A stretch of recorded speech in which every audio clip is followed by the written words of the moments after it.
Islamic bank میں saving account کھولنا۔ کامران صاحب کراچی سے پوچھتے ہیں کیا اسلامی بینک میں سیونگ اکاؤنٹ کھلوانا اور اس پر کا پروفٹ استعمال کرنا جائز ہے؟ جی ہاں جائز ہے، اس پہ ہم نے بہت ریسرچ کی ہے۔ اسلامک بینک جو آپ کو پروفٹ دیتا ہے وہ سودی نہیں ہوتا، بلکہ وہ مختلف شرعی عقود میں سے کسی ایک عقد میں وہ رقم استعمال ہوتی ہے، اور آپ سے بھی بینک کا یہی انہی میں سے عقود میں سے مرابحہ، مشارکہ، مضاربہ اور سلم استثناء، مرابحہ، ان عقود میں سے کسی عقد کے تحت آپ سے ایگریمنٹ کرتا ہے اور اسی کی بیس پہ آپ کو پروفٹ دیتا ہے۔ لیکن پھر بھی اگر کوئی بچ سکتا ہے تو بچنا بہتر ہے۔ جائز ہے لیکن بہتر یہی ہے کہ کسی بھی بینک سے معاملات نہ کیے جائیں، لیکن ظاہر ہے آج کل یہ ممکن نہیں ہے، آپ کو بینک اکاؤنٹ کھولنا پڑتا ہے، تو پھر سودی بینک کی نسبت آپ اسلامی بینک میں کھول لیں۔ اگر پاؤں دھونے کی جگہ نہ ہو تو موزے پر مسح کا حکم۔ سید افسر علی حیدرآباد انڈیا سے۔ آپ نے بیان میں بتایا تھا کہ چمڑے کے موزے پر مسح کرنے سے وضو ہو جاتا ہے، لیکن عام موزے پر وضو نہیں ہوتا۔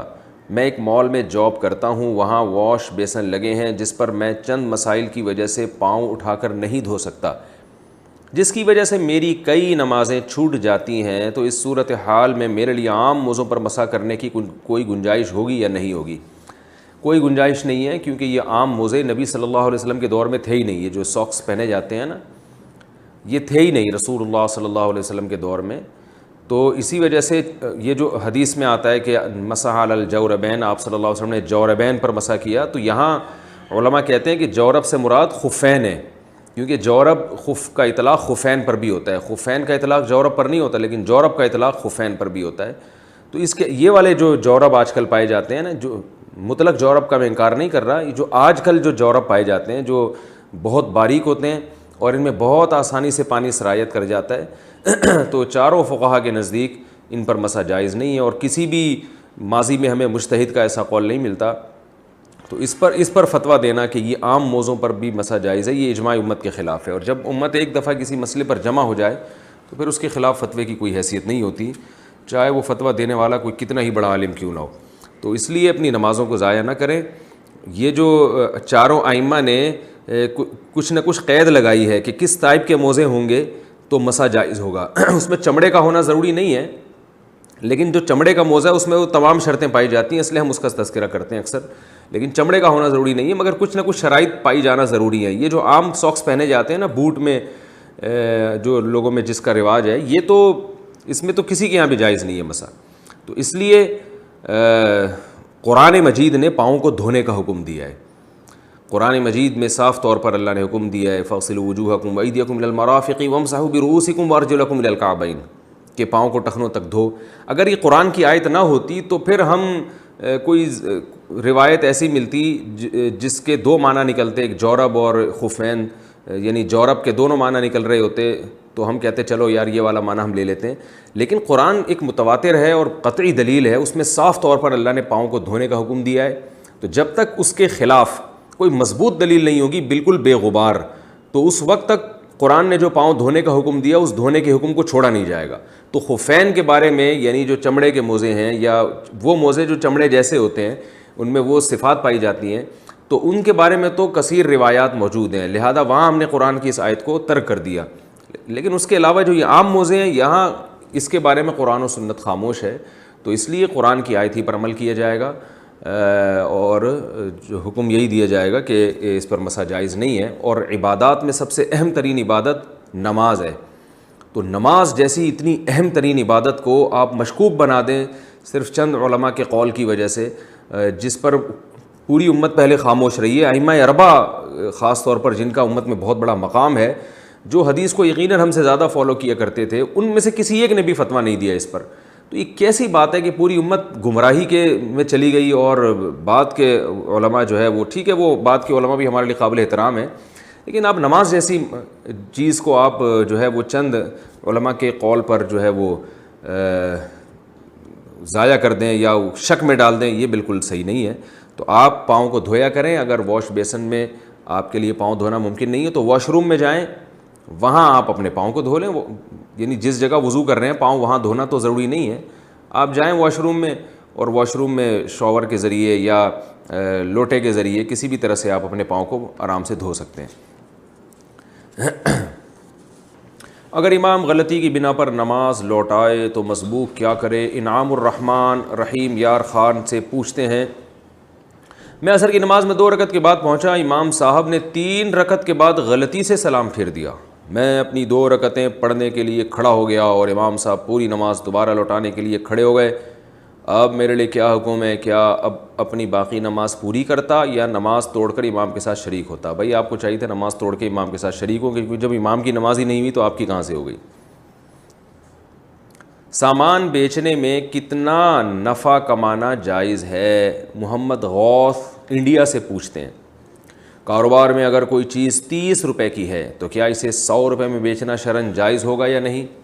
بھائی آپ اپنی چیز جتنے چاہے نفع میں بھیجیں، شرعاً جائز ہے، کوئی گناہ نہیں ہے، 2 شرطوں کے ساتھ۔ پہلی شرط تو یہ ہے کہ اس میں کسٹمر کو دھوکہ نہ ہو۔ بعض لوگ یہ کہہ رہے ہوتے ہیں مجھے یہ اتنے کی پڑی ہے اور میں بس 5 روپے رکھ کے آپ کو بیچ رہا ہوں، حالانکہ وہ 5000 روپے رکھ کے بیچ رہے ہوتے ہیں، تو اس طرح جھوٹ بولیں گے تو پھر وہ نفع آپ کے لیے حلال نہیں رہے گا۔ تو جھوٹ نہ ہو، کسی قسم کا دھوکہ نہ ہو، جھوٹ میں یہ بھی داخل ہے۔ دوسری شرط یہ ہے کہ لوگوں کی مجبوری سے ناجائز فائدہ نہ اٹھایا جا رہا ہو۔ مثال کے طور پر کوئی بیچارہ مجبور آدمی آپ کے پاس آتا ہے، اسے کوئی گھر میں آٹا نہیں ہے، دال نہیں ہے، یا کوئی دوا چاہیے اس کو، آپ کو پتہ ہے یہ مجبور ہے اور اسے یہ چیز میرے علاوہ کسی اور کے پاس سے ملے گی بھی نہیں، تو اب آپ نے غبن فاحش یعنی جتنی قیمت جتنا پروفٹ کا رواج ہے مارکیٹ میں اس سے کئی گنا بڑھا کر آپ نے پروفٹ لینا شروع کر دیا، اور اس کو پتہ بھی ہے کہ یہ بہت زیادہ مجھ سے لے رہا ہے، لیکن وہ بیچارہ مجبور ہے، وہ کہیں اور سے وہ چیز ملے گی نہیں اور اس کی بنیادی ضرورت اس پر موقوف ہے، بیسک ضرورت موقوف ہے، تو ایسی صورت میں بھی آپ کے لیے یہ پروفٹ حلال نہیں ہوگا۔ اور اسی میں یہ بھی داخل ہے مجبوری میں کہ جو ذخیرہ اندوزی ہے ایسی چیزوں کی جو پبلک کی ضرورت ہے، وہ اس نیت سے ذخیرہ اندوزی کرنا کہ بہت زیادہ قیمت بڑھا کے بیچیں گے، جیسے آٹا ہے، دال ہے، یہ سب چیزیں وہ ہیں کہ جن کی لوگوں کو ضرورت ہے، تو اگر آٹا مارکیٹ میں بہت ہے تو آپ ذخیرہ کر کے قیمت بڑھا کے جتنی چاہیں بڑھا کے بھیجیں۔ اگر آٹا مارکیٹ سے شارٹ ہو جائے تو آٹا یا دال ہے اور آپ کے علاوہ کسی اور کے پاس مل ہی نہیں رہا وہ، اور آپ اس کو پھر جمع کرنا شروع کر دیں اس نیت سے کہ جب لوگ بالکل مجبور ہو جائیں گے تو میں کئی گنا بڑھا کے بیچوں گا، تو پھر یہ بھی جائز نہیں ہے۔ لیکن عام چیزوں میں جو ایک نارمل اصول ہے، چاہے وہ آٹا ہو، دال ہو، سب چیزوں کے بارے میں نارمل اصول یہی ہے کہ اپنی چیز آپ جس قیمت پہ چاہے بیچیں، لوگوں کو اس میں نقصان نہ ہو۔ اچھا، ایک اور چیز اس میں رہ گئی، وہ اس کو آپ نمبر 3 میں ایڈ کر لیں۔ اگر گورنمنٹ نے کسی چیز کے ریٹ متعین کیے ہیں کہ آپ اس ریٹ سے زیادہ بیچ نہیں سکتے، تو پھر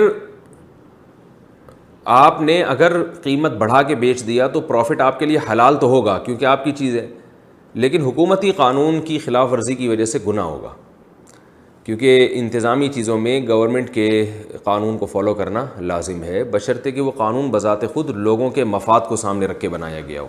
تو اگر پبلک کے مفاد کو سامنے رکھ کر حکومت نے کوئی قانون بنایا ہے، اس نے حکومت میں کوئی خیانت نہیں کی، کچھ لوگوں کا مفاد سامنے رکھ کے نہیں بنایا بلکہ واقعی عوام کا مفاد سامنے رکھ کے قانون بنایا ہے، اور ایسی چیز کے بارے میں جو لوگوں کی ضرورت بھی ہے، تو پھر اس میں جو گورنمنٹ جو ریٹ دے گی اس سے زیادہ پہ بیچنا اس میں گناہ ہوگا۔ اگرچہ وہ ریٹ پہ بیچا تو وہ پروفٹ بہرحال حلال ہوگا، لیکن حکومت کے قانون کی خلاف ورزی کی وجہ سے گناہ ملے گا۔ کیا صرف خواتین کو بٹھا کر گاڑی میں ڈرائیونگ کرنا جائز ہے؟ محمد حسیب انڈیا سے پوچھتے ہیں، میں مکہ مکرمہ میں ہاؤس ڈرائیور کا کام کرتا ہوں، اس گھر میں 2 لڑکیاں ہیں جو کسی جامعہ میں جاتی ہیں، کبھی ان کی سہیلیاں بھی آ جاتی ہیں تو وہ آگے والی سیٹ پر بیٹھ جاتی ہیں، کیا میرے لیے یہ نوکری جائز ہے یا نہیں؟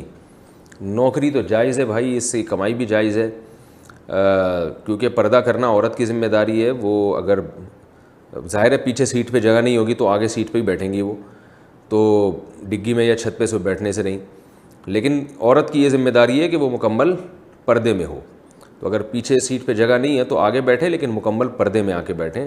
وہ اگر پردہ نہیں کرتی تو ان پر گناہ ہوگا، انشاءاللہ آپ پر گناہ نہیں ہوگا۔ آپ کی ذمہ داری ہے اپنی نظر کی حفاظت، اور دوسرے درجے میں آپ ان سے فری ہونے کی کوشش نہ کریں، یہ بھی آپ کی ذمہ داری ہے۔ جو ضرورت کی حد تک ان سے بات چیت کر سکتے ہیں، اس کے علاوہ آپ ان سے فری نہ ہوں اور ان سے تعلق نہ رکھیں، تو پھر آپ کے لیے یہ جاب جائز ہے۔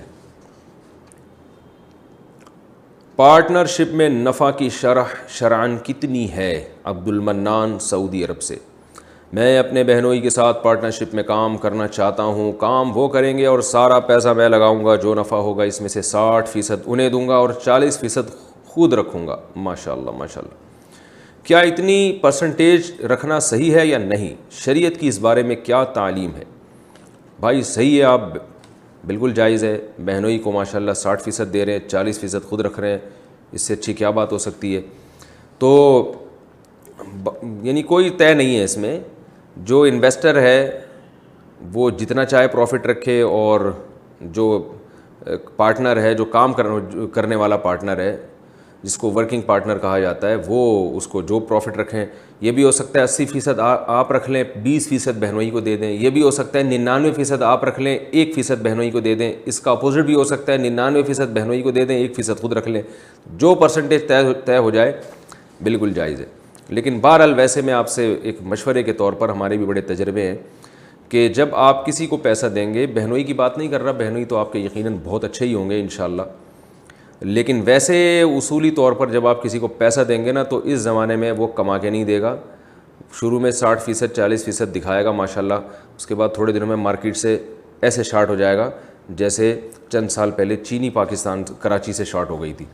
تو اس میں بہت احتیاط کی ضرورت ہوتی ہے۔ شروع میں سب سبز باغ دکھا رہے ہوتے ہیں کہ جی اتنے فیصد آپ کو دوں گا، اتنے فیصد خود رکھوں گا، لیکن قرآن مجید کے الفاظ ہیں وَإِنَّ كَثِيرًا مِّنَ الْخُلَطَاءِ لَيَبْغِي بَعْضُهُمْ عَلَىٰ بَعْضٍ، کہ اکثر شرکاء ایک دوسرے پر ظلم کرتے ہیں۔ تو پیسوں کے معاملے میں اگرچہ آپ نے شرعی مسئلہ نہیں پوچھا مجھ سے اس بارے میں ویسے ہی آپ کو مشورے کے طور پہ بتا رہا ہوں کہ اس میں بہت احتیاط کی ضرورت ہے، خاص طور پر جب قریبی رشتہ داروں کے ساتھ بزنس کا معاملہ کیا جاتا ہے، تو بزنس کا بیڑا غرق ہونے کے ساتھ ساتھ رشتہ داری کا بھی بیڑا غرق ہونے کا بہت شدید خطرہ رہتا ہے۔ لیٹ کر قرآن مجید کی تلاوت سننے کا حکم۔ محمد یوسف زئی، رات کو سونے سے پہلے لیٹنے کی حالت میں موبائل پر قرآن مجید کو سننا کیسا ہے؟ جائز ہے، کوئی حرج نہیں ہے، ثواب ہے بلکہ۔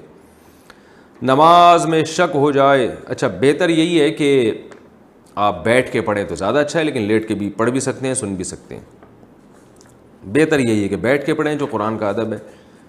نماز میں شک ہو جائے تو نماز کیسے پوری کریں؟ ارسلان صاحب کراچی سے پوچھتے ہیں، نماز میں اگر شک ہو کہ تیسری رکعت میں ہیں یا چوتھی رکعت میں، تو اس نماز کو کیسے ادا کریں؟ حدیث میں اس کا طریقہ بیان کیا گیا۔ آپ صلی اللہ علیہ وسلم نے فرمایا جس کو شک ہو نماز میں کتنی رکعتیں، تو اس کو چاہیے یقین پر بنا کرے۔ یقین پر بنا کا مطلب یہ ہے کہ یعنی وہ شک چھوڑ دے اور یقین پر بنا کرے۔ یقین پر بنا کا مطلب یہ ہے کہ 3 اور 4 رکعتوں میں شک ہو گیا تو یوں سمجھے کہ 3 رکعتیں ہیں، یعنی یہ فرض کر لے کہ 3 رکعتیں ہیں۔ اب چوتھی رکعت جب وہ پڑھے گا تو یہ بھی تو ممکن ہے نا کہ چوتھی رکعت کے لیے جب وہ کھڑا ہو تو ہو سکتا ہے وہ 5ویں رکعت ہو، تو اس لیے علماء کہتے ہیں کہ تیسری رکعت کے بعد جس کو وہ چوتھی سمجھ رہا ہے قعدہ بھی لازمی کرے، تاکہ اگر یہ چوتھی ہو تو وہ قعدہ بھی ہو جائے یعنی اتحیات، اور تیسری ہو تو ایک اضافی قعدہ ہو جائے گا۔ تو قعدہ کے بعد پھر کھڑا ہو، یعنی اتحیات پڑھنے کے بعد کھڑا ہو دوبارہ۔ اب جب کھڑا ہوگا تو ممکن ہے کہ یہ 5ویں رکعت ہو، اور یہ بھی ممکن ہے کہ چوتھی رکعت ہو، تو اس رکعت کے بعد سلام پھیرے اور سجدہ سہو بھی کرے۔ تو سجدہ سہو کا فائدہ یہ ہوگا کہ اگر 5 رکعتیں ہوں گی تو چونکہ درمیان میں یہ اتحیات تو پڑھ چکا ہے، 4 رکعتوں کے بعد جو فرض اتحیات تھا وہ ہو گیا ہے، تو اگر یہ 5 رکعتیں ہوں گی تو سجدہ سہو سے تلافی ہو جائے گی، اور اگر 4 رکعتیں ہوں گی تو درمیان میں جو اس نے ایک اضافی قعدہ کیا ہے، ایک گریوی جو لگائی ہے اس نے، تو اس کی بھی تلافی سجدہ سہو سے ہو جائے گی۔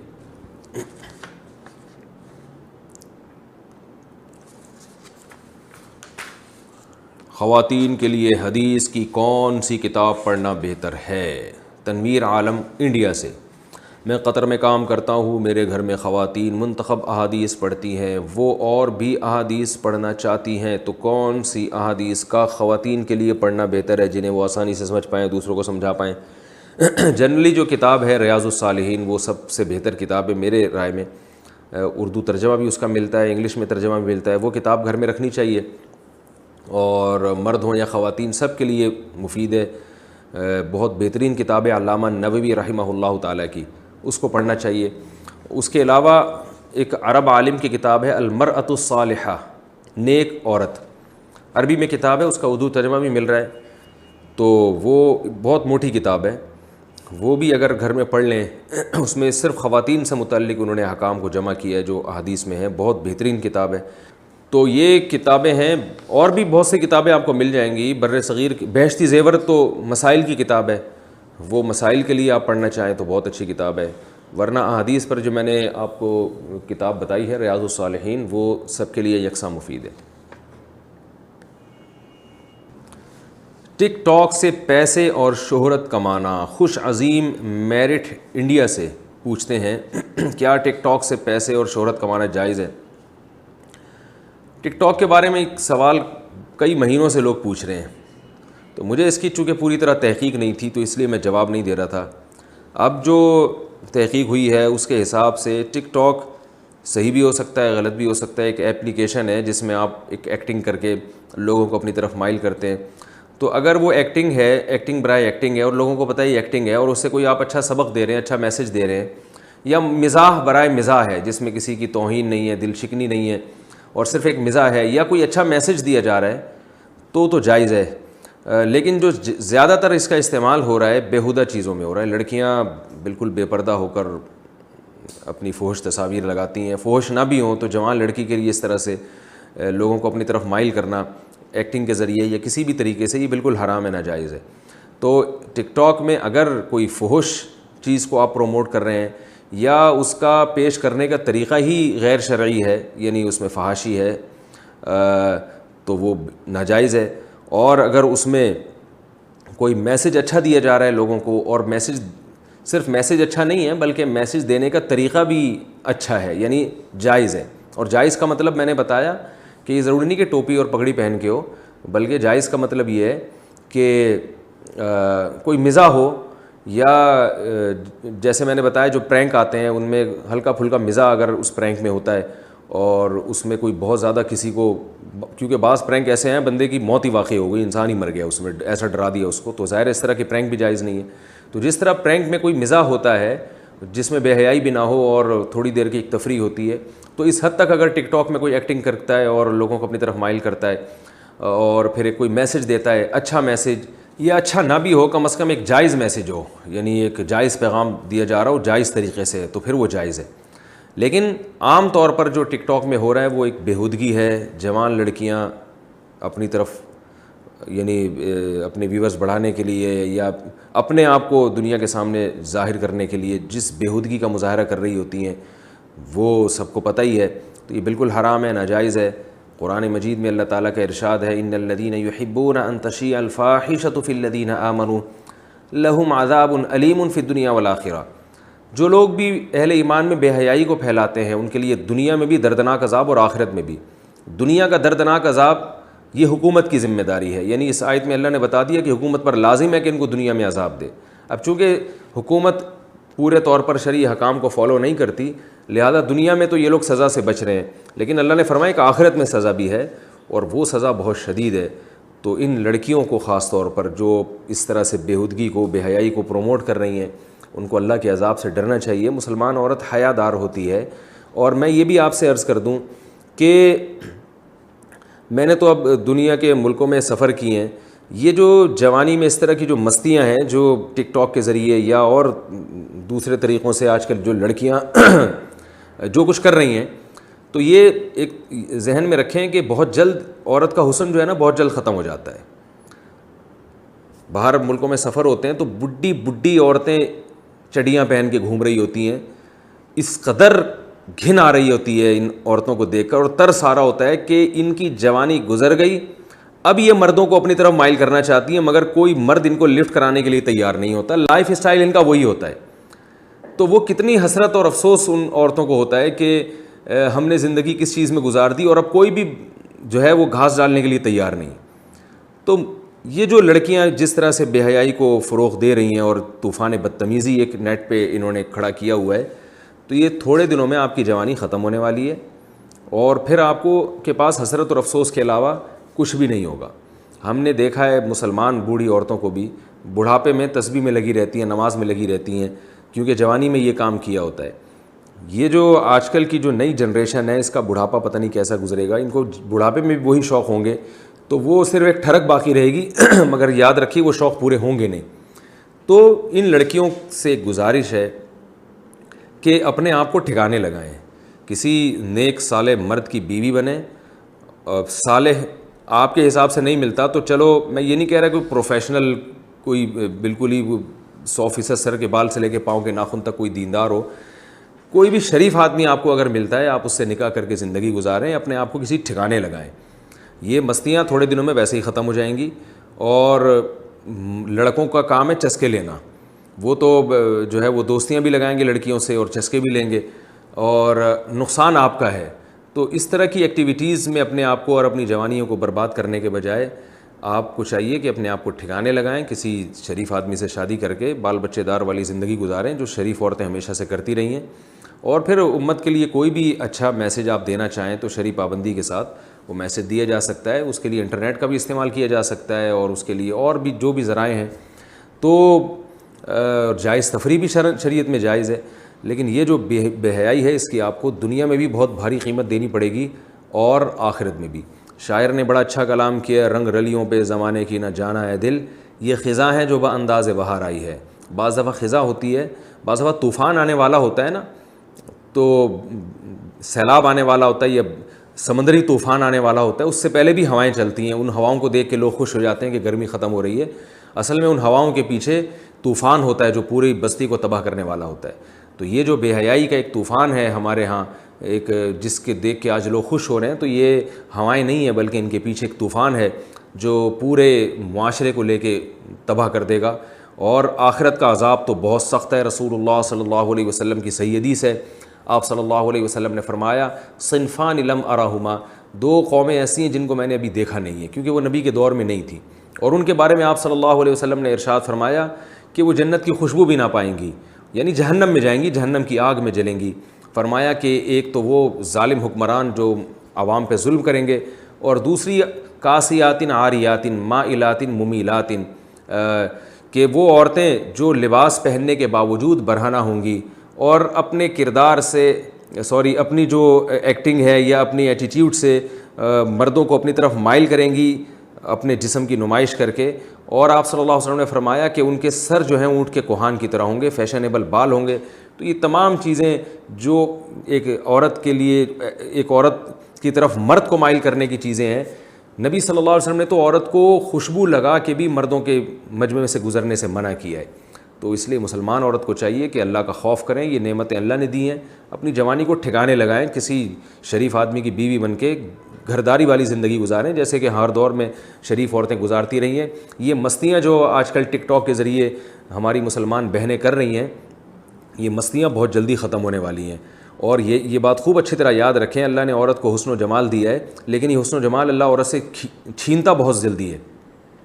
ایک مثال دی جاتی ہے کہ پھول جو ہے وہ جلدی مرجھا جاتا ہے اور گھاس بہت دیر تک قائم رہتی ہے. تو مردوں کی جو مرد کی میں اللہ نے جو جوانی رکھی ہے وہ بہت دیر تک قائم رہتی ہے. عورت کے پاس زیادہ لمبا یعنی پیکیج نہیں ہے, وہ اپنی جوانی کو صحیح ٹھکانے نہ لگائے تو بہت جلدی اللہ اس سے جوانی چھین لیتے ہیں.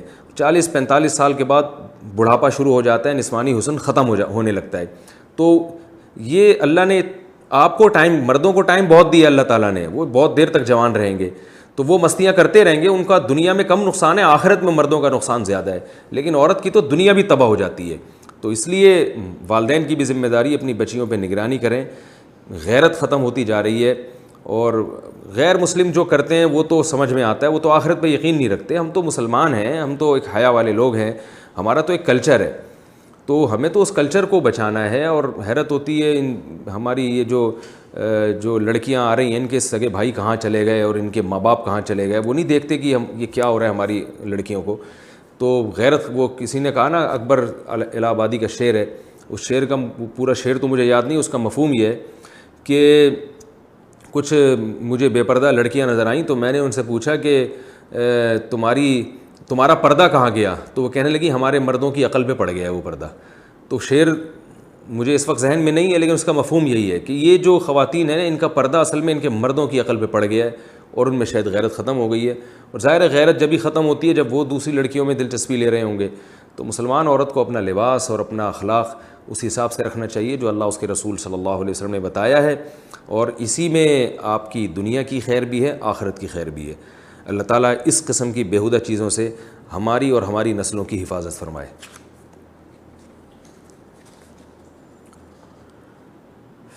لڑکیوں سے بات چیت کی شرعی حدود. محمد حمزہ لکھنؤ سے پوچھتے ہیں, ہماری یونیورسٹی کے دوست اپنی کلاس فیلوز لڑکیوں سے خوب بات کرتے ہیں, جب پوچھو تو کہتے ہیں کتاب کا یہ سوال پوچھنا تھا, یہ پوچھنا تھا. اس بارے میں شرعی حدود بتا دیں کہ غیر محرم سے ضرورت کی بنا پر کس حد تک بات کی جا سکتی ہے. بھائی جو بھی یونیورسٹی کے لڑکے سن رہے ہیں نا محمد حمزہ آپ کی یونیورسٹی کے, ان سے میں یہ کہوں گا کہ آئندہ کچھ سوال پوچھنا ہو تو بھائی محمد حمزہ سے پوچھا کریں, ٹھیک ہے نا. لڑکیوں سے بلا وجہ فری نہ ہوا کریں. اللہ تعالیٰ نے قرآن مجید میں زنا کو بھی حرام قرار دیا, اور زنا کی طرف جو چیزیں لے جاتی ہیں ان کو بھی حرام قرار دیا. جب لڑکے کوئی مارکیٹ سے شارٹ تھوڑی ہیں تو لڑکوں سے پوچھا کریں. پھر بھی اگر کوئی بہت سخت مجبوری ہو تو ایک الگ بات ہے, اس میں بھی میں تو یہ کہوں گا کہ نہ پوچھیں ان سے. ٹیچر ہیں ان سے جا کے پوچھیں, نیٹ پہ بہت سی چیزیں سرچ کر لی جاتی ہیں. تو یاد رکھو دنیا جو ہے نا یہ بڑی مزے کی چیز ہے. جب یہ گناہوں میں کی طرف انسان جاتا ہے تو مزے بہت آتے ہیں, لیکن قرآن کی ایک آیت یاد رکھیں. اللہ تعالیٰ کا ارشاد ہے تمتعوا فإن مصيركم إلى النار, مزے اڑا لو, آنا جہنم کی آگ کی طرف ہے. تو یہ آیت ذہن میں رکھا کریں. اللہ نے کیسا کھلا چیلنج کیا, تمتعوا فرمایا اڑاؤ مزے. ہم نے کہہ دی ایک چیز ناجائز ہے, حرام ہے, تم اس کو نہیں مان رہے. کھا رہے ہو ہمارا رزق, پہن رہے ہو ہمارا دیا ہوا لباس, صحت ہم نے دی, زندگی ہم نے دی, موت ہم دیں گے, سب کچھ ہمارے کنٹرول میں, مانتے اپنی ہو. تو پھر اللہ نے فرمایا کہ ٹھیک ہے میں نے آخرت کا ایک دن رکھا ہے حساب و کتاب کے لیے. تمتعوا مزے اڑا لو, ان مصیرکم الی النار, آنا جہنم کی آگ کی طرف ہے. تو محمد حمزہ بھائی آپ بھی اپنے دوستوں کو بہت محبت سے سمجھائیں, ایک دفعہ سمجھائیں بس پھر چھوڑ دیں. پھر بھی باز نہ آئیں تو بولیں بھائی تمتعوا ٹھیک ہے مزے اڑا لو, آنا تم نے اللہ کی طرف ہی ہے اور وہ انتقام لے گا, پھر اس کی سزا بہت سخت ہے. ایسے موقع پہ نوح علیہ السلام کا وہ واقعہ یاد آتا ہے نا, کشتی بنا رہے تھے تو لوگ آ کے مذاق اڑا رہے تھے کہ کوئی پانی ہے نہیں اور آپ کشتی بنا رہے ہیں, تو مذاق اڑاتے تھے. تو نوح علیہ السلام نے کہا ان تسخروا منا فانا نسخر منکم, تم ابھی اڑا لو ان قریب ہم تمہارا مذاق اڑائیں گے. کہ تمہیں اللہ کی باتیں سمجھ میں ہی نہیں آتی تھیں, تو اصل تو تمہارا مذاق اڑانا چاہیے ہمیں کہ میں اللہ کا پیغمبر ہو کے تمہیں ایک بات سمجھا رہا ہوں, تمہاری سمجھ میں نہیں آ رہی اور الٹا مجھ پہ اعتراض کر رہے ہو. تو بھائی اڑانے دیں مزے, لوگوں کو حرام دوستیاں لگانے دیں, لائف کو انجوائے کرنے دیں. ان قریب اللہ تعالیٰ خود ہی انتقام لے لے گا, کیونکہ اسلامی حکومتیں تو ہیں نہیں کہ وہ قانون سازی کریں. کو ایجوکیشن کو پروموٹ کیا جا رہا ہے یونیورسٹیوں میں, کالجز میں, کوئی پوچھنے والا نہیں ہے, کوئی آواز اٹھانے والا نہیں ہے, کوئی احتجاج کرنے والا نہیں ہے, کوئی دھرنے دینے والا نہیں ہے. تو پتہ نہیں کن کن چیزوں پہ ہماری صلاحیتیں ضائع ہو رہی ہیں. پورا نظام فیملی سسٹم ہمارا تباہ ہو رہا ہے. تو بس رونے کے علاوہ ہم بھی کچھ نہیں کر سکتے, اپنا درد دل بیان کرنے کے علاوہ ہم بھی کچھ نہیں کر سکتے. تو کاش ہماری جو سیاسی تنظیمیں ہیں, خاص طور پہ جو مذہبی تنظیمیں ہیں, وہ کچھ, آپ تو انڈیا سے ہیں لیکن ہم تو پاکستان کی بات کر رہے ہیں, یہاں بھی یہی کچھ شروع ہو گیا ہے اور یہ تو اسلامی کنٹری ہے. تو کاش کچھ ہماری سیاسی مذہبی تنظیمیں کچھ دھرنے دیں, کچھ جلوس نکالیں کہ بھئی ہمارے ملک میں اسلام نافذ کرو اور یہ کو ایجوکیشن سسٹم کو ختم کرو. لیکن میرا خیال ہے سب اس بارے میں خاموش ہیں, اور واللہ عالم اس کی وجہ اللہ ہی بہتر جانتا ہوگا. حالت جنابت میں مسواک کرنے کا حکم. شہزاد خان پشاور سے پوچھتے ہیں کیا جنابت کی حالت میں مسواک کر سکتے ہیں یا نہیں؟ جی بھائی کر سکتے ہیں, کوئی حرج نہیں ہے اس میں. کیا مستحق شخص صدقے کے پیسے خود رکھ سکتا ہے؟ خدیجہ طاہر لندن سے. بہت اہم سوال ہے یہ, خوب اچھی طرح سمجھیں. اگر کوئی شخص کسی دوسرے بندے کو پیسے دے کہ کسی مسجد میں دے دینا یا فلاں شخص کو دے دینا, جبکہ جسے دیے جا رہا ہے وہ خود بھی مستحق ہے, سفید پوش ہے, وہ اس رقم میں سے کچھ اپنے ذاتی استعمال میں لے آئے, تو یہ جائز ہے؟ بالکل جائز نہیں ہے, بالکل حرام ہے. آج کل یہ بہت ہو رہا ہے. بعض لوگ یہ کرتے ہیں کہ کسی کو صدقے کے پیسے دیے اور کہا کہ جہاں آپ مناسب سمجھے وہاں دے دیں, یا یہ کہتے ہیں آپ کو کلی اختیار ہے جہاں دینا چاہیں. تو وہ بندہ کیا کرتا ہے, وہ کہتا ہے چونکہ اس نے مجھے کلی اختیار دیا اب لہٰذا میں اپنے اوپر بھی خرچ کر سکتا ہوں, کیونکہ اس نے مجھے خود کہا ہے کہ جہاں دیں تو میں اپنے آپ کو دے رہا ہوں. تو یہ جائز نہیں ہے, کیونکہ جب کسی کو صدقے کی رقم دی جاتی ہے تو اصل میں اس کو وکیل بنایا جاتا ہے کہ آپ جہاں چاہیں خرچ کریں. تو اس میں خود بخود یہ ہوتا ہے کہ اپنے علاوہ جہاں چاہیں خرچ کریں, یعنی میں آپ کو وکیل بنا رہا ہوں, میرے لیے غریب تک پہنچنا, یہ خیر کے کاموں تک پہنچنا ممکن نہیں ہے یا مشکل ہے, تو میں آپ کے تعلقات زیادہ ہیں, آپ پر اعتماد مجھے ہے, تو آپ یہ رقم خرچ کر دیں. تو یہ مطلب ہرگز نہیں ہوتا کہ آپ اپنے اوپر خرچ کرنا شروع کر دیں, یہ بالکل ناجائز ہے. کیونکہ یہ خیانت آج کل لوگ کر رہے ہیں, اس لیے مجھے اس پہ اتنا جوش آ رہا ہے کہ وہ بڑی بڑی رقمیں لوگ اعتماد کرتے ہیں کسی دیندار پر کہ یار آپ دیندار ہو، مولوی صاحب یا مفتی صاحب یا قاری صاحب یا کونسلر صاحب یا جنرل صاحب، جو بھی علاقے کا، جنرل سے مراد میری ناظم صاحب، جو بھی علاقے کا ناظم ہے اس کو لوگ پیسے دیتے ہیں کہ بھائی آپ جہاں چاہیں خرچ کریں، آپ کو کلی اختیار ہے. وہ کہتا ہے جہاں چاہیں کا مطلب میں بھی اس میں داخل ہوں اور میں جہاں چاہوں یعنی میں اپنے اوپر خرچ کروں گا اس کو. تو یہ جائز نہیں ہے، ناجائز ہے، بالکل حرام ہے. تو اس لیے اس میں اللہ سے ڈرنا چاہیے. جو دینے والا ہے نا اس سے پھر آپ صراحتاً پوچھیں کہ جہاں چاہیں میں بھی داخل ہوں یا نہیں. اگر میں ضرورت محسوس کروں تو میں اپنے اوپر بھی خرچ کر سکتا ہوں یا نہیں. اگر وہ اجازت دے کہ خرچ کر سکتے ہیں تو کریں، ورنہ اس کی اجازت بالکل بھی نہیں ہے، یہ خیانت ہے.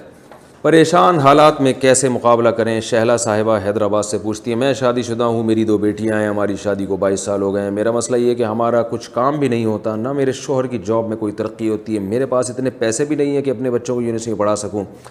کوئی بھی کام کرنے کا سوچتے ہیں مگر وہ نہیں ہوتا. 5 وقت کی نماز بھی پڑھتے ہیں، قرآن پڑھتے ہیں، کسی کو ستاتے نہیں، استغفار کرتے ہیں، اس کے باوجود ہر وقت پریشانی رہتی ہے. محترمہ شہلا صاحبہ دیکھیں، نبی صلی اللہ علیہ وسلم 13 سال مکہ میں پریشان رہے ہیں، کوئی بات نہیں مانتا تھا سوائے چند لوگوں کے. نوح علیہ السلام 950 سال پریشان رہے ہیں. اللہ نے جو مشن دے کے بھیجا اس مشن میں کامیابی نہیں ہو رہی، کوئی ایمان ہی نہیں لے کر آ رہا. تو آپ کا تو مشن اتنا بڑا بھی نہیں ہے جتنا نوح علیہ السلام کا مشن تھا اور نبی صلی اللہ علیہ وسلم کا مشن تھا. تو اور آپ کو وہ پریشانیاں بھی نہیں آئی ہیں جو پیغمبروں کو آتی تھیں. بس یہی ہے کہ بچوں کی فیس کے پیسے نہیں ہیں، یونیورسٹی کے پیسے نہیں ہیں. کوئی بات نہیں بھائی، صبر کریں، کھانا پینا تو مل رہا ہے نا. ان لوگوں کے حالات دیکھیں جن کو روٹی بھی نہیں مل رہی. فٹ پاتھ پہ جا کے کبھی دیکھا کریں کہ کیسے غریب مسکین لوگ پڑے ہوئے ہیں فٹ پاتھوں پہ، سونے کی جگہ نہیں ہے. رسول اللہ صلی اللہ علیہ وسلم نے فرمایا اپنے سے کمتر کو دیکھو دنیا کے معاملے میں تو اللہ کے شکر ادا کرنے کی توفیق ملے گی. تو اپنے سے کمتر کو دیکھیں اور لائف کو انجوائے کریں اور پریشانی دور کرنے کی کوشش بھی کریں. کوشش کا مطلب شوہر کو تھوڑے بہت سمجھاتی رہا کریں، بھائی کچھ کر لو جا کے، کیونکہ آج کل کے میاں جو مارکیٹ میں جس طرح کے چل رہے ہیں وہ تھوڑے دن تک بے روزگار رہیں اور بیوی بھی نہ کہے تو ان کو بے روزگاری کی عادت ہو جاتی ہے پھر. تو معذرت کے ساتھ آپ کے شوہر تو یقیناً بہت اچھے ہوں گے، لیکن احتیاطاً ان کو تنبیہ بھی کرتی رہا کریں، بھائی کچھ کرو، ہمت کرو. تو دعا بھی کرتا ہوں، میں بھی دعا کرتا ہوں کہ اللہ تعالیٰ آپ کے شوہر کو رزق میں خوب برکت عطا فرمائے اور رزق حلال کشادہ نصیب فرمائے. باقی پریشانیاں اللہ نے دنیا میں ہر ایک کے لیے رکھی ہیں. دنیا جنت نہیں ہے. ممکن ہے کسی اور کو ایک پریشانی ہو، آپ کو وہ نہ ہو، لیکن اس کو کوئی دوسری پریشانی ہو. تو اس طرح صبر کرنا چاہیے. اللہ تعالیٰ آپ کی پریشانی دور فرمائے.